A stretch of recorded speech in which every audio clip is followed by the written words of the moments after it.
Hello YouTube. So, Hoyo has officially revealed the stats and effects of the upcoming 4.0 artifact sets. These sets both look very interesting, so let's mathematically analyze them. First, let's take a look at the Golden Troop set. Basically, this set gives us 60% skill damage bonus to off-field characters. That is absolutely massive, and is almost equivalent to the max burst damage bonus given by Emblem, except with this set, you don't need a ton of ER to get all that damage bonus. You just get the full 70% for free as long as your character isn't on field for more than 2 seconds. So, let's take a look at what characters can use this and how good it is or isn't on them. First is the obvious one, fischl.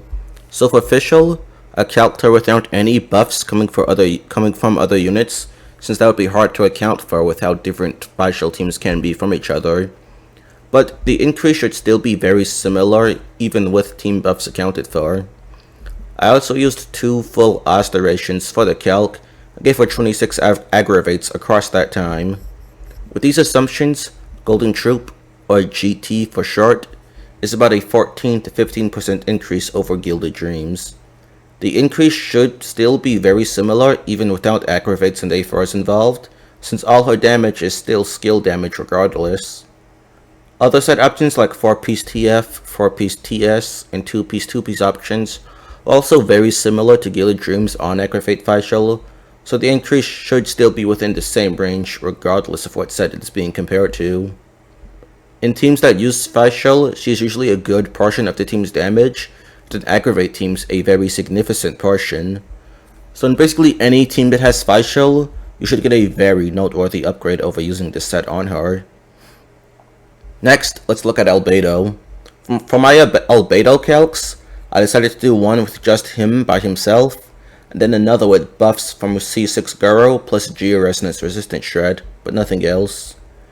This is also with 8 skill procs and his burst not used. With no Guru involved, GT is about 1 to 2% better than Husk, but with Guru involved, that jumps up to about 4 to 5%. This jump is because with Guru, you start to get so much defense that you really don't need much more, so the massive damage bonus from GT just gains more value in comparison due to diminishing returns.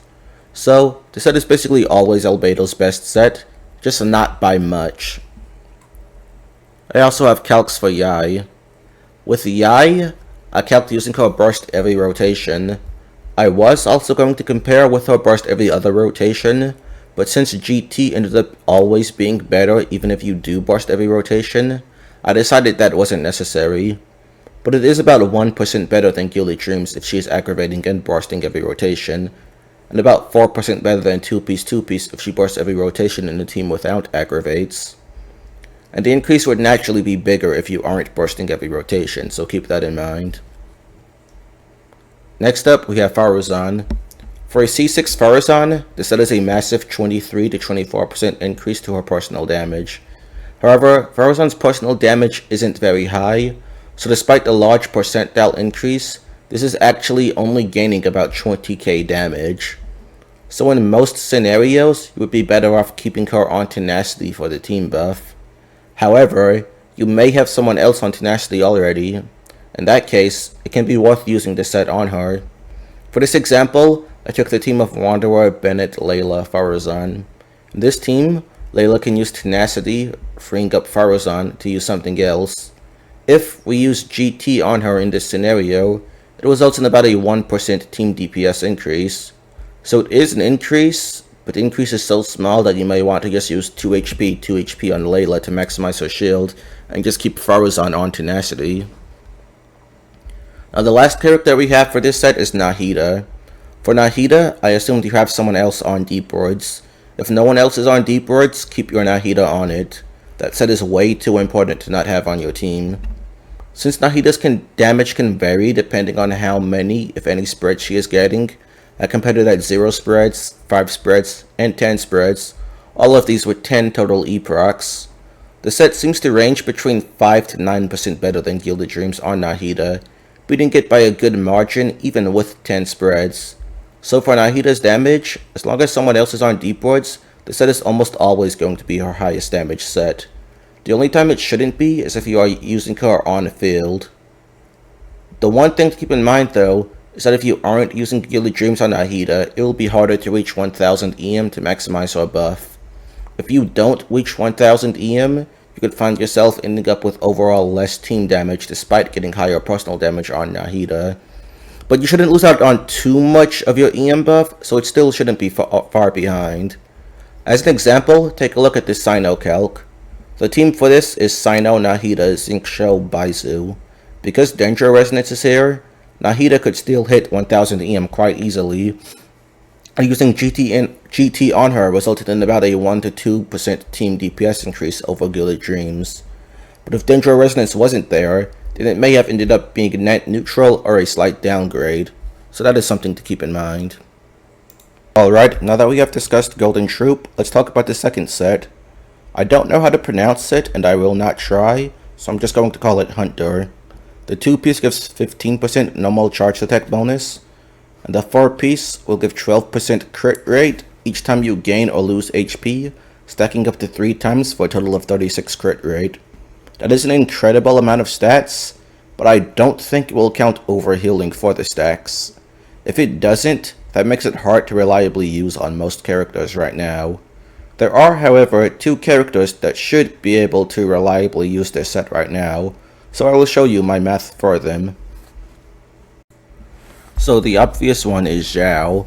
Compared to Vermilion, Hunter seems to be roughly a 5 to 6% increase.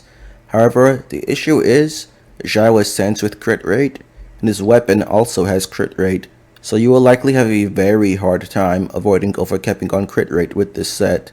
If you do overcap on crit, then the set will lose a ton of value and you would likely be better off sticking to Vermilion.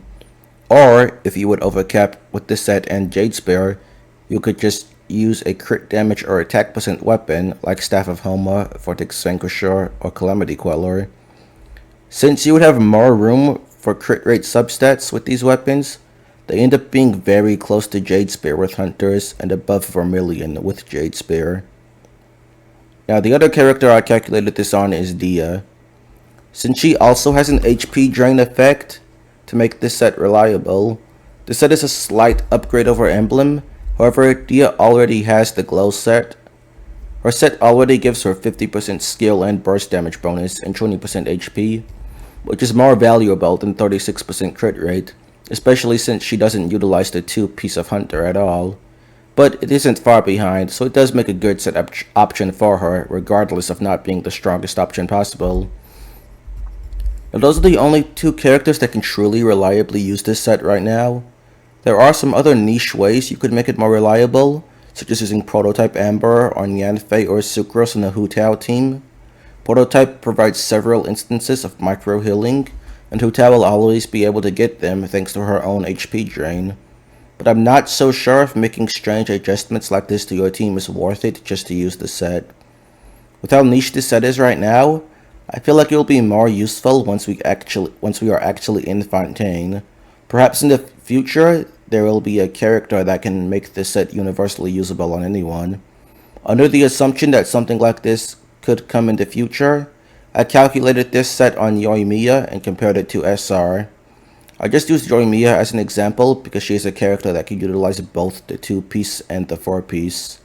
In this theoretical scenario, Hunter should be about a 5 to 6% increase over SR.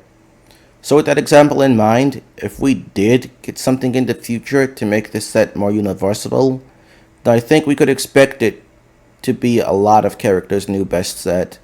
But it's entirely possible we won't actually get anything like this, so I wouldn't get your hopes up on that.